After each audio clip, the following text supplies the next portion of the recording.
American আধিপত্যবাদ কবুল করেছে অন্তর্বর্তী সরকার। আপা আর আসবে না, কাকা আর হাসবে না, চট্টগ্রামের পুলিশ সুপার। অধিকাংশ দলকে অন্ধকারে রেখেই জুলাই ঘোষণা, অনুষ্ঠানে যাননি সাইফুল হক। এবং সর্বশেষ জানাবো, নির্বাচিত সরকার ছাড়া জনগণের মুক্তি সম্ভব নয় বলছেন গয়েশ্বরচন্দ্র রায়। এবং সর্বশেষ জানাবো, ব্যাংক খাতে নানামুখী সংকট সমাধানে সময়োপযোগী পদক্ষেপ নিন। এতক্ষণ শুনছিলেন সংবাদ শিরোনাম, এবারে বিস্তারিত। তবে তার আগে অনুরোধ থাকবে আমাদের চ্যানেলটি সাবস্ক্রাইব করে বেল আইকনটি ক্লিক করুন। আমেরিকান আধিপত্যবাদ কবুল করেছে অন্তর্বর্তী সরকার। সমাবেশে বক্তারা বলেন, ব্রিটিশ বিরোধী আন্দোলন থেকে শুরু করে এই ভূখণ্ডের সকল গণ আন্দোলনে ইসলামপন্থী জনতা রক্ত দিয়েছে। এরই ধারাবাহিকতায় 24-এর গণঅভ্যুত্থানেও ইসলামপন্থীরা ব্যাপক অবদান রেখেছিল। কিন্তু আফসোসের বিষয়, গণঅভ্যুত্থান পরবর্তী বাংলাদেশে জনপরিসর থেকে ইসলামকে বাদ দেওয়ার একটি সচেতন প্রচেষ্টা পরিলক্ষিত হচ্ছে। সংস্কার কমিশনগুলো ধর্মীয় সামাজিক মূল্যবোধ বিরোধী নানা এজেন্ডা নিয়ে হাজির হয়েছে। বক্তারা হতাশা প্রকাশ করে বলেন, ভারতের আধিপত্যবাদ থেকে মুক্ত হয়ে আমেরিকান আধিপত্যবাদ কবুল করেছে অন্তর্বর্তী সরকার। জাতিসংঘের মানবাধিকার কার্যালয় প্রতিষ্ঠার বিরুদ্ধে শক্ত প্রতিবাদ জানান বক্তারা। তাছাড়া গণঅভ্যুত্থানের স্টক হোল্ডারদের নামে মিথ্যা জঙ্গি মামলা সাজানোর প্রতিবাদ জানান তারা। আপা আর আসবে না, কাকা আর হাসবে না, চট্টগ্রামের পুলিশ সুপার। বিভিন্ন ধরনের কন্টেন্ট ছড়িয়ে জুলাই ঐক্য ভাঙার ষড়যন্ত্র চলছে বলে মন্তব্য করেছেন চট্টগ্রাম জেলা পুলিশ সুপার সাইফুল ইসলাম। শেখ হাসিনা ও ওবায়দুল কাদেরকে ইঙ্গিত করে তিনি বলেন, আপনারা ষড়যন্ত্রকারীদের বলে দেবেন, আপা আর আসবে না, কাকা আর হাসবে না। মঙ্গলবার দুপুরে চট্টগ্রামের জুলাই গণঅভ্যুত্থান দিবসের এক সভায় এই কথা বলেন তিনি। জেলা পুলিশ সুপার সাইফুল ইসলাম বলেন, আমাদের ঐক্য যে বিনষ্ট করা হচ্ছে তা আপনারা খেয়াল করছেন না। আপনারা যদি এটা খেয়াল না করেন, শত্রুরা সুযোগ পেয়ে যাবে। শত্রুরা কিন্তু আবার আসার প্রস্তুতি নিচ্ছে। মনে করতে হবে, এটা তাদের সাইবার ওয়্যারফেয়ারের একটা অংশ। এই অংশকে আপনাদের প্রতিহত করতে হবে। সাইফুল ইসলাম বলেন, আপনাদের সঙ্গে আমরা যারা প্রশাসনে রয়েছি, তখন আমাদেরও কিন্তু একই পরিণতি বরণ করতে হবে। আপনারা যদি আপনাদের পরিণতি সঠিক চান, দেশটাকে যদি স্বাধীন ও সার্বভৌম বাংলাদেশ হিসেবে প্রতিষ্ঠা করতে চান, বহিঃশত্রুর আক্রমণ থেকে মুক্ত করতে চান, আপনাকে ঐক্যবদ্ধ হতে হবে। ষড়যন্ত্রকারীদের বলে দেবেন, আপা আর আসবে না, কাকা আর হাসবে না। সভায় চট্টগ্রাম রেঞ্জের উপমহাপরিদর্শক আহসান হাবিব বলেন, আইন শৃঙ্খলা রক্ষা করতে গিয়ে পুলিশকে অনেক সময় অনেক ধরনের কাজ করতে হয়। পুলিশের গুলিতে অতীতে যেই লোক মারা যাননি তা কিন্তু নয়, কিন্তু মানুষ সেগুলো মেনে নিয়েছে, ভেবেছে হয়তো পুলিশের কিছু ভুল ত্রুটি থাকতে পারে বা আমাদের কিছু ভুল ত্রুটি থাকতে পারে। কিন্তু এবারের গণঅভ্যুত্থানে পুলিশের যে ভূমিকা ছিল, আমরা যারা পুলিশে আছি আমরা অত্যন্ত ব্যথিত। ডিআইজি আরও বলেন, মুক্তিযুদ্ধের পর আমাদের মুক্তিযোদ্ধাদের কারো কারো মধ্যে কিছুটা পথভ্রষ্টতা দেখা গিয়েছিল। স্বাধীনতার পর তারা হয়তো সঠিক পথ পাননি, কাজ পাননি, এই জন্য হয়তো কেউ কেউ পথভ্রষ্ট হয়েছিল। এই আন্দোলনে যারা সম্পৃক্ত ছিলেন তাদের বলবো, এখনকার চেতনা কতদিন ধরে রাখতে পারবেন আমি জানি না, কিন্তু সেটা ধরে রাখেন, একটু পড়াশোনায় সম্পৃক্ত হন।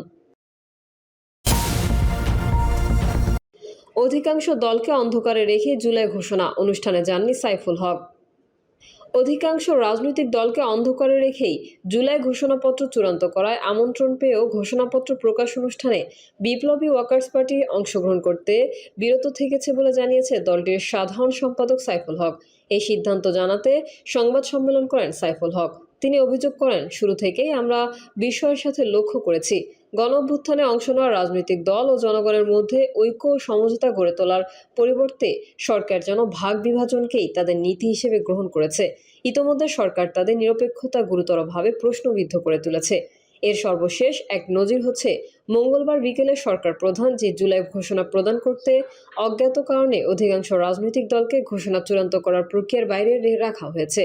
সরকারের এসব পদক্ষেপ ও আচরণ তাদের উদ্দেশ্য নিয়ে অপ্রয়োজনীয় ও অনাকাঙ্ক্ষিত নানা বিতর্কের জন্ম দিয়েছে। গণঅভ্যুত্থানের বিজয়কে সরকার খণ্ডিত করে ফেলেছে। এ কারণে বিপ্লবী ওয়ার্কার্স পার্টি আমন্ত্রিত হয়েও জুলাই ঘোষণা অনুষ্ঠানে যোগদান থেকে বিরত থাকার সিদ্ধান্ত নিয়েছে। সাইফুল হক মনে করেন, অন্তর্বর্তী সরকারের নানা পদক্ষেপে ঐক্যের পরিবর্তে বিভাজন বাড়াচ্ছে। গণঅভ্যুত্থানের বিজয়কে খণ্ডিত করে ফেলা হয়েছে। নির্বাচিত সরকার ছাড়া জনগণের মুক্তি সম্ভব নয় বলছেন গয়েশ্বরচন্দ্র রায়। বিএনপির স্থায়ী কমিটির সদস্য গয়েশ্বরচন্দ্র রায় বলেছেন, জনগণকে মুক্তি দিতে হলে নির্বাচিত সরকার দরকার। নির্বাচিত সরকার ছাড়া জনগণের মুক্তি কারো পক্ষে সম্ভব নয়।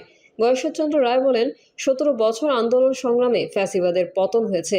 শেখ হাসিনা দেশ ছেড়ে পালিয়েছে। দেশের মানুষ তার বিচার চায়। শুধু আওয়ামী লীগ নয়, যারা ষড়যন্ত্রে লিপ্ত ও সহযোগিতা করেছিল তাদেরও বিচার করতে হবে। বিএনপির স্থায়ী কমিটির এই সদস্য আরও বলেন, আমাদের লক্ষ্য ছিল দেশের মানুষের ভোটের অধিকার ফিরিয়ে আনা। বাংলাদেশের মানুষ যাতে ভোটদান থেকে বঞ্চিত না হয়। ফ্যাসিবাদী সরকার পুলিশ বাহিনী দিয়ে দিনের ভোট রাতে করেছে। তারা এই দেশের জনগণকে, মানুষকে রক্তাক্ত করেছে। আজকের আনন্দের দিনে আমাদের বুকে ব্যথা ও যন্ত্রণা আছে। কারো ভাই, কারো বন্ধু আজ নেই। তারা এই দেশের মানুষের ভোটাধিকার ও ন্যায় বিচার প্রতিষ্ঠার জন্য জীবন দিয়েছেন। 17 বছরের ঘুষ দুর্নীতি এখনো চলছে দাবি করে গয়েশ্বর রায় বলেন, এখনো ঘুষ ছাড়া কোনো কাজ হয় না। অতীতে যারা অন্যায় করেছেন তারা পদচ্যুত হয়েছেন, অনেকে দেশ ছেড়েছেন। অন্যায়কারীকে বিচারের কাঠগড়ায় দাঁড়াতে হবে। অন্তর্বর্তী সরকারের প্রধান উপদেষ্টা অধ্যাপক মোহাম্মদ ইউনূসের উদ্দেশ্যে বিএনপির এই নেতা বলেন, আপনি নির্বাচন কখন দেবেন? নির্বাচন যত বিলম্বিত হবে তত বেশি ষড়যন্ত্র চলবে। আওয়ামী লীগ এখনও ষড়যন্ত্রে লিপ্ত। এই সরকারের দায়িত্ব অবিলম্বে নির্বাচন অনুষ্ঠিত করা। এই সরকার যদি ব্যর্থ হয় তবে জাতির ভবিষ্যৎ বলতে কিছুই থাকবে না। তাই অবিলম্বে অবাধ, সুষ্ঠু, নিরপেক্ষ নির্বাচন করতে হবে। সুষ্ঠু নির্বাচন করলে আমরা আপনাকে ফুলের মালা দেব। এর ব্যত্যয় ঘটলে আপনি কলঙ্কিত হবেন। ব্যাংক খাতের নানামুখী সংকট সমাধানে সময়োপযোগী পদক্ষেপ নিন। ব্যাপক লুটপাটের কারণে দেশের ব্যাংক খাত বিগত সরকারের আমলে খাদের কিনারে গিয়ে পৌঁছেছিল। অন্তর্বর্তী সরকার ক্ষমতায় এসে আওয়ামী লীগের লুটপাটের ঘটনার তদন্ত শুরু করলে ভয়াবহ চিত্র বেরিয়ে আসতে থাকে। বিগত সরকারের 15.5 বছর ব্যাংক খাতে বেপরোয়া লুটপাটে সৃষ্ট ক্ষত কৌশলে আড়াল করে রাখা হতো। কেন্দ্রীয় ব্যাংক থেকে টাকা ছাপিয়ে এই ক্ষতে প্রলেপ দেওয়ার চেষ্টা ছিল। এতে বেড়েছে তারল্য ও ডলার সংকট। মূল্যস্ফীতি হয়েছিল ঊর্ধ্বমুখী। রোববার যুগান্তরে প্রকাশিত প্রতিবেদন থেকে জানা যায়, ব্যাংক খাত থেকে প্রায় 5 লাখ কোটি টাকা নিয়ে গেছে লোপাটকারীরা। এর বড় অংশই পাচার করা হয়েছে। বিশেষজ্ঞদের মতে, মোট খেলাপি ঋণের অঙ্ক 7 লাখ কোটি টাকা ছাড়িয়ে যাবে। আওয়ামী লীগের লুটপাটের কারণে সৃষ্ট সংকটে বর্তমান সরকারের 1 বছরে খেলাপি ঋণ বেড়েছে 3 লাখ কোটি টাকার বেশি। এদিকে চলতি বছরের মার্চ থেকে শুধু শীর্ষ 100 ঋণ খেলাপির কাছে বিভিন্ন ব্যাংক ও নন ব্যাংক আর্থিক প্রতিষ্ঠানের পাওনা দাঁড়িয়েছে 1,08,132 কোটি টাকায়, যা মোট খেলাপি ঋণের 26%। গত 1 বছরে ব্যাংক খাতে তারল্য সংকট ছিল প্রকট। ছোট বড় অনেক ব্যাংক থেকেই গ্রাহকরা নিয়মিত টাকা তুলতে পারেনি, যা এখনও অব্যাহত। সব মিলিয়ে আলোচ্য সময়ে টাকার জন্য এরকম হাহাকার পড়েছিল ব্যাংক খাতে। বর্তমান সরকারের নেওয়া নানা পদক্ষেপে বন্ধ হয়েছে ব্যাংক খাতে নতুন লুটপাট। ব্যাংকগুলোকে অনৈতিক সুবিধা দেওয়ার প্রবণতাও বাতিল করা হয়েছে। ইতোমধ্যে পাচার করা অর্থ উদ্ধার নেওয়া হয়েছে বিভিন্ন পদক্ষেপ। দেশ বিদেশে কয়েকজন অর্থ পাচারকারী সম্পদ জব্দ করায় আশা করা যায় অন্য ঋণ খেলাপিরাও সতর্ক হবেন। ব্যাংক খাতের বিশৃঙ্খলা দূর করতে ইতোমধ্যেই নেওয়া হয়েছে নানা পদক্ষেপ। কেন্দ্রীয় ব্যাংক মনে করছে, এসবের সুফল পেতে কিছু সময় অপেক্ষা করতে হবে। লুটপাট ও অর্থ পাচার বন্ধ হয় ইতোমধ্যে ব্যাংক খাতে তারল্যের যোগান বাড়তে শুরু করেছে। দুর্বল ব্যাংকগুলো ঘুরে দাঁড়াচ্ছে। আইএমএফের মতে ব্যাংক খাত পুনরুদ্ধার করতে কমপক্ষে 4 লাখ কোটি টাকার প্রয়োজন হবে। কেন্দ্রীয় ব্যাংকের হিসাবে একীভূতকরণের তালিকায় থাকা 5টি ব্যাংকে সচল করতে আগামী 1 বছরের মধ্যে 2 লাখ কোটি টাকার প্রয়োজন। প্রিয় দর্শক, এই ছিল এখনকার সর্বশেষ সংবাদ। আপডেট সহ সংবাদ পেতে চ্যানেলটি সাবস্ক্রাইব করে বেল আইকনটি ক্লিক করুন। কমেন্টে আপনার মতামত জানিয়ে আমাদের সাথেই থাকুন। ধন্যবাদ সবাইকে। আল্লাহ হাফেজ।